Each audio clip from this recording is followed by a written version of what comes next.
มีหยังผักสลดผักอีเลิศสบายดีโอ้อันนี้ก็ได้ย้อนข้ออ้ายนั่นแล้วที่ติดตามชีวิตของน้องทำให้ชีวิตของน้องดีขึ้นแล้วก็สำเร็จหลายเรื่องเลยบุญก็ได้เป็นสะพานบุญซอยทางน้องพันครั้งหนึ่งบ่โดยทางพอบุญทงบ่เงิน2 ล้านบ่เห็นบ่ล้านหนึ่งแล้ว2 ล้านล้านหนึ่งบ่บุญก็ไปจือกันเนาะก็ได้ติดตามชีวิตของน้องเพิ่นเนาะหลายๆช่องทีมงานเข้ามาก็เห็นให้ทางผู้ใหญ่ใจดีเพิ่นได้มองเห็นเนาะ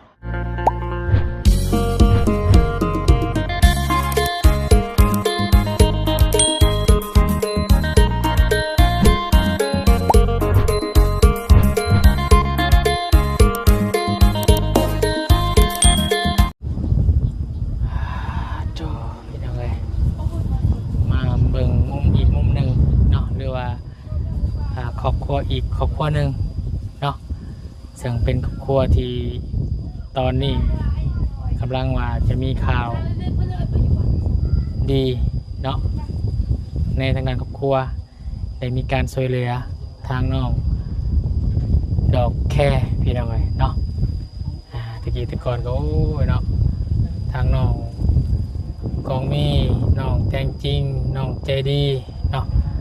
แล้วว่าน้องเลี้ยงหลายต่อหลายคนก็ได้มีการเสด็จกันเข้ามาหลายแต่แอบคิดอยู่ว่าทางน้องกองน้องดอกแค่นี่สิมีบุญวาสนาคือหมู่อยู่บ่หานาพี่น้องเลยเนาะแต่แบบบุญมามอบเงินให้จากพอบุญทงคนไกลเนาะล่าสุดนี่ก็โอ้เนาะมีทางบ่าวบุญคงหรือพอของน้องไส้เนาะได้เป็นสะพานบุญนี่ครับผู้ใหญ่ใจบุญที่เป็นอยู่ต่างประเทศเนาะได้มีการให้ทางบ่าวบุญคงเป็นสะพานบุญให้เนาะโอ้ยดีมุกดีใจนำสาวซีเราแค่หลายพี่น้องไว้เนาะที่มีทั้งผู้ยักษ์ผู้รักผู้ใหญ่เนาะใจดีที่เขามาสดสวยทางครอบครัวน้องเพื่อนคือว่ามีการต่อเติมเนาะเพื่อนซานของเพื่อนนั่นก็คือบานประตูปงเอี่ยมบานประตูใหญ่แล้วก็ลูกติ่ง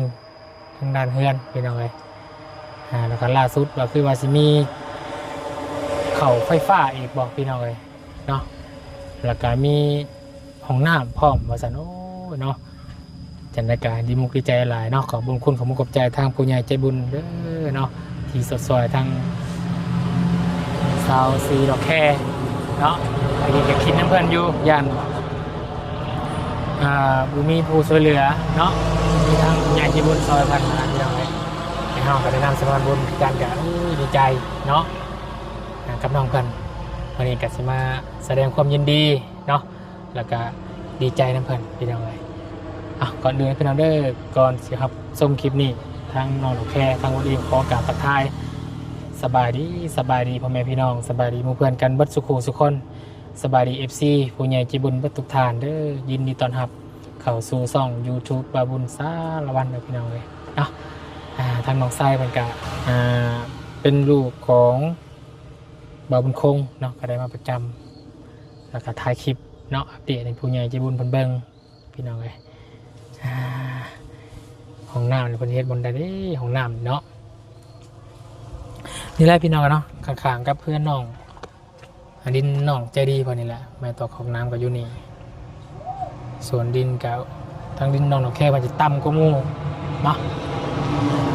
น้องใจดีสูงแต่กับในภายภาคหน้ากับมีการจะมีสุ่มเสี่ยงเรื่องอันนี้ยุพี่น้องเนาะดินเจือนแต่ก็ต้องห้องตั้งเพื่อนก็ต้องคิดเพื่อไหวแล้วพี่น้องเราจะให้ไก่ฟังลายเนาะแต่มันก็เป็นดินแจบแล้วเนาะดินตะโดนอะไรพี่น้องเดี๋ยวจังเบิ่งน้ำกันอื่นเนาะสร้างเลยพันธิมาดำเนินการให้พี่น้องเลยแต่ตอนนี้ไปหาทั้งน้องเราแค่ก่อนกลับบ้านแล้วเหรอน้องไซมาสอยเวียกสอยงานทางน้องแต่งจริงเนาะมาสอยเวียกเพื่อนแล้วก็เมื่อแม่นแล้วเนาะดีลายเด้อ เนาะ เมื่อกันน่าสิ โดยดีหลายเมื่อไผนี่ ขอบคุณว่าสิไปส่ง ขอบคุณมันปลาจะไปส่งอ๋อเอาเดี๋ยวเอาเดินทางปลอดภัยเจ้าโดยเป็นมานอนอยู่เพื่อนสาวดอกแค่เนาะมือได้สร้างผลมาเห็ดเนาะสาวสีดอกแค่เลี้ยวแลดูเข้าตำลาอยู่ใส่เนาะโอ้ยยังงุ่มอยู่ผู้เดียวพักนั่งเลิศเนาะพักคะหรือว่าพักชะอมฮะพักสโลดมียังพักสโลดพักอีเลิศสบายดีโอ้บริพ่อกันแต่ดนบริทายคลิปแต่ดนมาบัดนี้คืองามขึ้นกว่าเก่าพี่น้องเลยเนาะ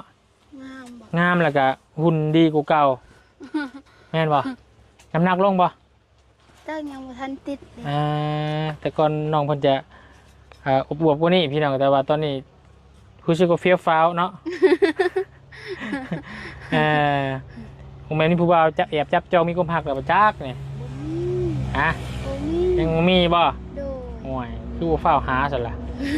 จักสิหาอยู่ไส ฮะ จักสิหาอยู่ไส มีแต่ให้เขาแล้วมาหาเนาะเอาผู้หญิงไปหาเพิ่นบ่ได้เนาะ โดย บ่มีคนล้มคนหยังบ่แท้ บ่มี บ่มีเนาะ โดย บ่คิดสิหาคนล้มบ่บ่คิด โดย เป็นหยัง โอ้ โอ้ โดย บ่คิดสิให้คนมาซอยเฮ็ดเวียกเฮ็ดงานซอยแม่ซอยเจ้าบ่ เอาเขาเอาปัวเขาก็ยังไปเฮ็ดเวียกเลย ฮะ คู่แบบว่าผู้ที่เอาปัวเขาก็ยังไปเฮ็ดเวียกเลย อ่า คือกัน อ่า คนแถวนี้มันเป็นน้ำวัสนาคันเอาพัวนะแบบว่าพัวซอยเฮ็ดเวียก อืม มันเป็นนำบางคน บางเทื่อก็เฮาคมมาของน้องเพิ่นน่ะเอาผัว แต่ยังไปเฮ็ดเวียกคือเก่าแม่นบ่ โดยแบบว่าเฮ็ดได้แต่ว่าแบบว่าพัวนั้นสบ่คอยเฮ็ดเวียกนำ ส่วนหลายน้องเห็นเป็นแบบนั้นเนาะอยู่ทางพี่เนาะ โดย ส่วนหลายมีแต่นอนเว้นบ่ โดย มีลูกก็เอาลูกบ่ บ่ได้เอาแหละลูกก็บ่อยากเอาอยู่แต่เฮือนนั่นล่ะ เนาะ โดย ก็ส่วนหลายก็ทั้งพี่ก็คือพี่น้องฮู้แหละ FC มันก็ฮู้ดีอยู่เนาะบางเทื่อก็เห็นถ่ายแต่ละเคสก็โอ้ยผัวมีแต่นอนเว้นบ่ไปให้เวียกเฮ็ดงานยกตัวอย่างบ่ไปใช้ไก่เนาะ โดย ข้างๆเพื่อนนี่แหละเนาะ เห็นป่ะ แบบใด พอน้องใจดีแหล้วเนาะ โอ้โดย ผูกเปนอนฟังเพลงพี่น้องเลยแบบสี่กับโบไหวคือกันได้เนาะ โดย ตอนนี้คนกาได้แยกทางกันอยู่แล้วพี่น้องเนาะพอแยกทางปุ๊บมีบ้านปั๊บรถเนาะ โดย คือนั่งน้องดอกแค่ได้จ้ะล่าสุดนี่ทางบ่าวบุญคงเนาะ โดย มีทางพ่อใจดีบ่ โดย คนอยู่ต่างประเทศเนาะ โดย แต่สุดสวยเก่งข่าวดีคือห้องน้ ห้องน้ำ แล้วก็ ไฟ ำไฟพร้อม โด โอ้ ย ย แล้วก็ซ่อมแซมคันไดคืนเด้อว่าสิใส่คันไดคืน อืม ในเฮือนเด้อ เอาดีใจนำเด้อ โดย ดีใจนำไม่ลายพี่น้องเลยมียังเสียงยังอยู่ลุง มาน้อย เพิ่นลงไปกับไผขึ้นมาได้ป่ะ มันก็แม่มัน แม่อยู่น้ำแม่อาบน้ำอยู่ โอ้เป็นอนามัยเนาะอนามัยรอบๆบ้านพี่น้องเลย ว่าสิเฮ็ดห้องน้ำบ่อนี่เด้ ฮะเฮ็ดอยู่ไส เฮ็ดบ่อนี่แหละ เฮ็ดอยู่นี่ โดย อยู่นี่เลยบ่ โดยว่าสิเฮ็ดบ่อนี่ บ้านพุ่นได้จ้ะ แบบแม่บอกมันใกล้แม่บอกแบบวันนี้ติดกับเพื่อนคุยยังสบายแล้วบอก มันไกล โดย มีแค่นี้นะว่าลงมานี่แล้วแม่นบ่ายมานี่แล้วเนาะ โดย บ่ายมานี่มวยไก่ตะลิงหลายนะไก่ตะฟังหลายเนาะอย่ามันเจือนเด้อ บ่ ฮะ มันเจือนดอกอะไร ช่วยสิขุดอยู่ใช่ ขุดอยู่พุ่นนะ ขุดอยู่นี่เนาะ โดยเห็นว่าเจือนตอนนี้เพื่อนน้องก็มืดแล้ว บ่มีบ่ คุ้มนี่อยู่นี่คุมวิดเนาะสวานอยู่ลุมพุ่นตัวห้องน้ำที่อยู่แถวนี้เนาะ โดย อยู่เลยแบบนี้การมันสื่อกับเพื่อนพอดีเนาะห้องน้ำกับมาแอบๆนิดนึงพี่น้องเลยดีเนาะเมื่อได้สร้างมันจะมาเริ่มเฮ็ด อันนั้นไอ้บุญคงเรายังสั่งอยู่และเมื่อวานนี้ลูกเราเป็นอันนั้นเป็นคันแล้วเราพาลูกเราไปห้องหมอ แม่บุญเห็นอยู่เมื่อกี้นี่ โดย เป็นการมาอยู่ในบ้านดงนะเป็นพาลูกกับเมียมาซักยาปะโอ้ยดีแล้วจะเป็นอะไรก็ได้มาเบิ่งสร้างเป็นเฮ็ดเทือนน้องจะดีจะได้ทนขอใส่บริการของน้ำเนี่ยเนาะ โดย บุเสียเงินตี อันนี้ก็ได้ย้อนข้ออ้ายนั่นแล้วที่ติดตามชีวิตของน้องทำให้ชีวิตของน้องดีขึ้นแล้วก็สำเร็จหลายเรื่อง เลยบุญก็ได้เป็นสะพานบุญซอยทางน้องพันครั้งหนึ่งบ่ โดย ทางพอบุญทงบ่เงิน2 ล้านบ่เห็นบ่1 ล้านหรือ2 ล้าน ล้านหนึง ล้านหนึ่งบ่บุญก็บ่จือกันเนาะก็ได้ติดตามชีวิตของน้องเพิ่นเนาะหลายๆช่องทีมงานเข้ามาก็เฮ็ดให้ทางผู้ใหญ่ใจดีเพิ่นได้มองเห็นเนาะ โดย ที่ต้นสงสารทั้งน้องดอกแค่พี่น้องเอ้ยมีผู้ใหญ่จากต่างประเทศให้ทางบ่บุญคงเนาะ โดย มาเป็นสะพานบุญให้สร้างห้องน้ำหรือว่าจะเดินไฟฟ้าเข้าแล้ว โดย บริมีความมืดมนแล้วพี่น้องเลยน้ำกระไหลไฟกระสว่าง โดย ขาดแต่คนเคียงข้างเท่านั้นแล้ว เห็นบ่ ถ้ามียังใส่แล้วก็ ดีแล้ว บาทนี้แล้วบ่ยากได้บาทนี่น้ำกระไหลไฟกระสว่างล่ะคนเคียงข้างก็บ่ได้ยาก โดย แต่ว่าน้องก็ต้องเลือกเบิ่งอะไรเด้อ โดย เลือกเบิ่งคนที่จะสามารถนี่แหละเบิ่งแม่เบิ่งเจ้านี่แหละเพิ่นมากก็ต้องเป็นสร้างเท่าหน้าและผู้ชายบาดนี้เนาะนำพาครอบครัวไปตลอดหอดฟังต้องหาเบิ่งคนดีๆนั่นแหละแต่คือน้องว่าน่ะขึ้นวาสนานั่นแน่เนาะ โดย บางเทื่อตอนนอนล้มก็คือว่าดีอยู่ เนาะมันคืออิงตามบุญวาสนาบางเทื่อนุวาสนาน้องมีก็เจอคนที่ฮักแท้แล้วก็พร้อมจะสร้างพัฒนาครอบครัวให้มันเจริญกว่านี้ก็มีเนาะ โดย คือน้องเพิ่นก็เคยมีประสบการณ์อะไรมันบ่ การแบบใด เคยมีมาก่อนบ่ นี่ยังไง มีแฟนนี่ อ๋อผู้บ่าวบ่ ผู้บ่าว เคยมีอยู่ โดย แต่ว่ายังบ่ได้แต่งในยัง บ่ มันอยู่นํกันแล้วยังเนาะ โดย แค่เป็นแฟนซื่อ โดย ๆเป็นยังคือเลือกกันจ้ะ บ่อยากอยู่เพื่อนเขา น้องแบบ โอเคคือจะไปอยู่พุ่นแต่น้องไปอยู่พุ่นก็ต้องมีคนเบิ่งแม่ โดย นี่คือจุดหนึ่งที่น้องไอทีน้องหนูแค่ยังโสดอยู่เสมอนี่ก็คือนี่แหละต้องมีคนที่ว่าต้องพร้อมที่จะมาอยู่น้ำน้องหนูแค่เพื่อเลี้ยงแม่เนาะ โดย เพราะว่าฮิตข้องประเพณีทั้งพี่มีแต่ส่วนร้ายเดี๋ยวเมียไปอยู่น้ำพัวเนาะ โดย หาอิงตาบางเถื่อกับพัวมาอยู่น้ำเมียเนาะ โดย อันนี้เพื่อนซาลาแปดเขาก็มีแหละเด้เนาะ มีเฮือนแต่ว่าอยู่ในเฮือนนี่บ่ได้เห็นว่าเอาผัวเด้เห็นว่าแยกเฮือนอยู่ได้คือว่าแบบว่าเอาผัวมาอยู่นี่แต่ว่าสิอยู่เฮือนแบบว่าเฮือนแม่อยู่บ่ได้ น้องว่านอนเฮือนครัวหนึ่งก็ได้บ่ บ่ได้ มันก็คือเฮือนพ่อแม่ของเราเนาะ โดย ต้องให้จังได้สบายนี่ แยกเลยแบบว่าถึงว่าสิตั้งกระตุบน้อยๆก็ได้ แต่ว่าสินอนเรือนนี่บ่ได้ถึงว่ามันใหญ่สำได้ก็นอนบ่ได้เนี่ย พิษเนาะ โดย พิษฮิตพ้องเพิ่น ทางบ้านน้องแบบว่าถือแฮงเห็นก็คือแม่จะได้อายก็เห็นแต่เวลาเรา แม่เราเป็นไข้ยังเราก็ขึ้นเฮือนบ่ได้แบบว่ายังบ่ทันแต่งถึงว่าแต่งก็ขึ้นได้แต่ว่าสินอนนั่นบ่ได้ โอ้ต้องปลูกเกินปลูกซ่านก่อนแล้วจ้ะเนาะ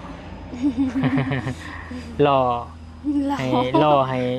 ผู้บ่าวมาจีบพี่น้องเลย จักเจ้ามันมาแต่ใช่สิตั้งเฮือน เนาะเพื่อนกับโมเมนต์ของง่ายพี่น้องเลยก็คือ เห็นอะไรพี่น้องเนาะเพื่อจะได้ลังหนึ่งกะ8-90 ล้านเนาะ100,000 กว่าบาทน้องเราแค่เคยไปทำงานเวียกอยู่บ่ โดยไปเฮ็ดอยู่เซเดนก็เคยอ เฮ็ด ยู่ เวียกหยังเนาะ อยู่เซเดนเป็นเสิร์ฟอาหารอาหารเวียด อ๋อหันเขาเวียดนะบ่ โดย ปัญหา แล้ว เด่น อยู่ อะไร เซเดนกาน้องเลยเคยเฮ็ดเวียกบอลพอน้องเลี้ยงอยู่เดี๋ยวนี้ แต่แบบว่าน้องออกไปเฮ็ดเวียกแล้วลาวอีกอยู่เฮ็ดแบบว่าออกเวียกอยู่เรือนเด้ ได้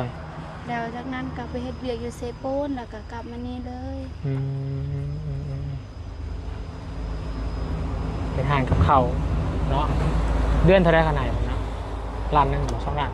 อยู่เซเดน2 ล้าน อันนั้นอยู่โรงงานนี่1.5 ล้าน คือกันกับเซโปนก็1.5 ล้านคือกัน อันหลักไกลเนาะเที่ยวบ่สิปนเนี่ยเที่ยวมานอนเรือนบ่ บ่ได้เที่ยวคันเวลามืดเข้าแล้วน้องก็เมื่อสีเข้าให้แม่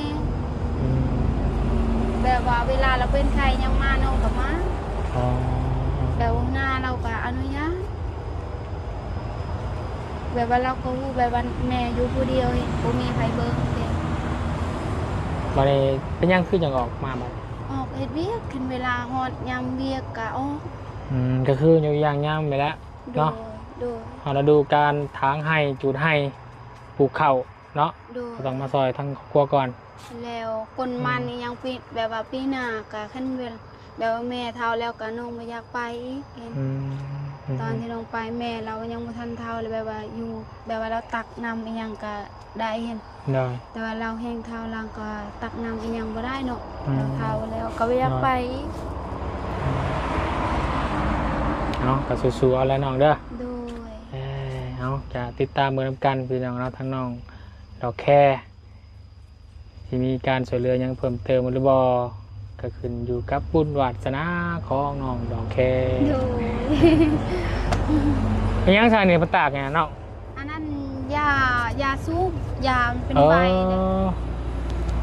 อันนี้เนบรสูบเองบ่ เรา แล้วไป สู ขาย บเราเข็นลายเราก็ขายน้ำปีกายนี่เราขายน้ อืมอันนี้บ่กระเพชรยาเนาะ ำโดย อืม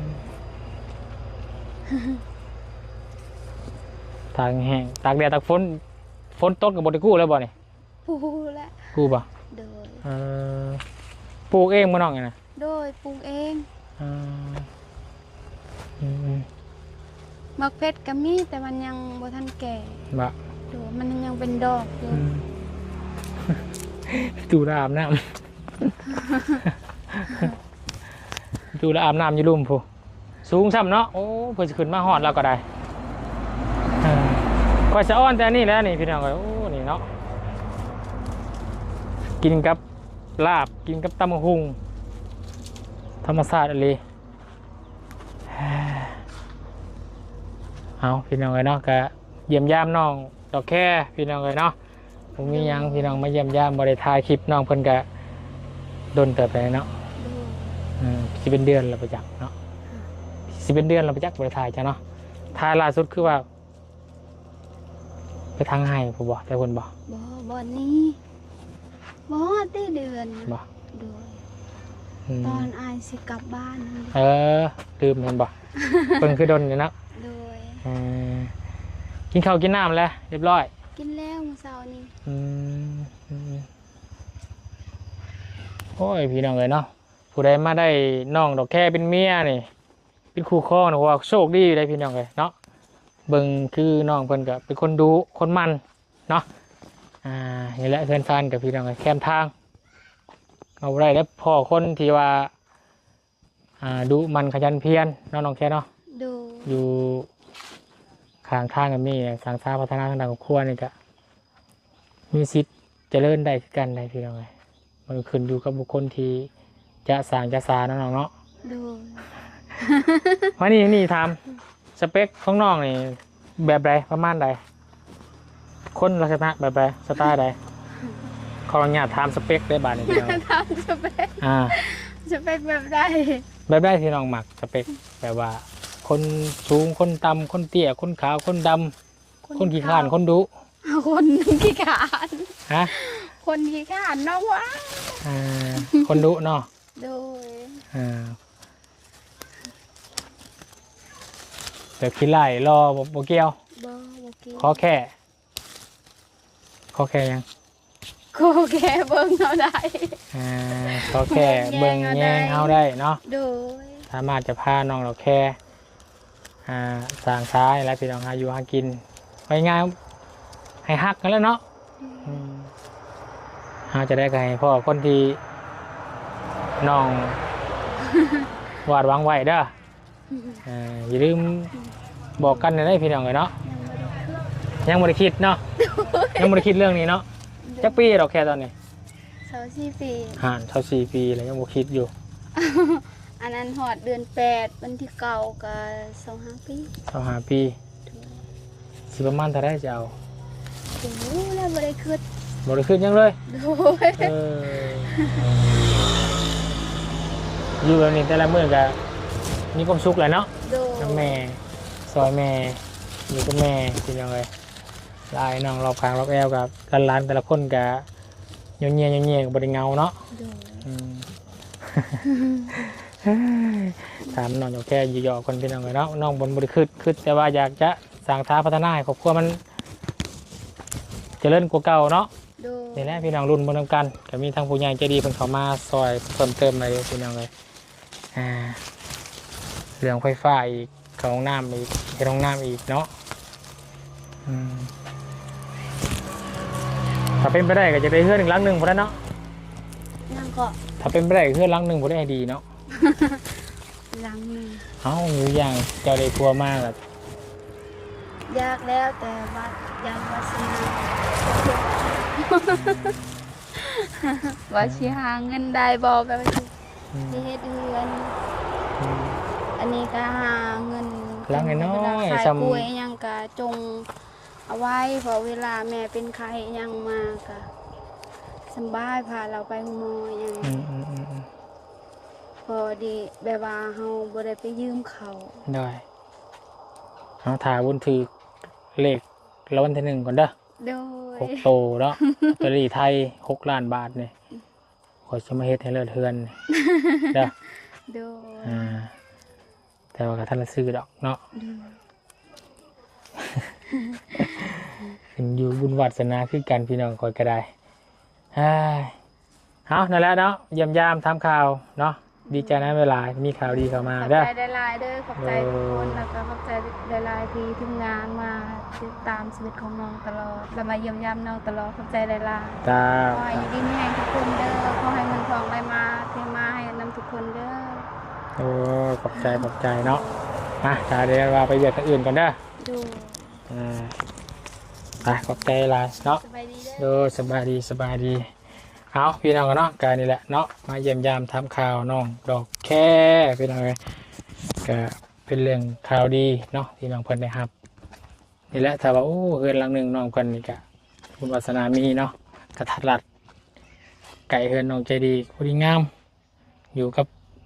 ครอบครัวเนาะหรือว่าอยู่น้ำผัวพี่น้องเลยถ้าว่าน้องเพิ่นมีคู่ครองที่จะสามารถมาอยู่น้ำน้องเพิ่นได้เนาะเพราะว่าฮีดคลองทั้งนี้ส่วนหลายส่วนใหญ่หลายพี่น้องฮีดคลองทั้งนี้กับแม่นผู้หญิงต้องไปอยู่น้ำผู้ชายหรือไปอยู่น้ำผัวเนาะแต่เขตแถวถ้าบ่บ้านวุ่นนี่ผู้ชายต้องอยู่น้ำผู้หญิงเพราะฉะนั้นเนาะก็อิงตามสองกรรมสองฝ่ายร่วมกันคือกันเนาะไปโอเคพี่น้องนะสำหรับคลิปนี้กับมึงยังหลายเลยพี่น้องเด้อขออนุญาตจบคลิปละพี่ละน้องลงเพียงสำนีก่อนพบพ่อกันในคลิปหน้ากันแล้วกันเนาะคลิปนี้ขอบคุณขอบมุกขอบใจ FC ผู้ใหญ่ใจบุญบัทุกทางที่ให้เกียรติติดตามและรับชมเป็นกำลังใจครับปาบุญสารวันตลอดมาเนาะสำหรับคลิปนี้ไปแล้วสบายดีพี่น้อง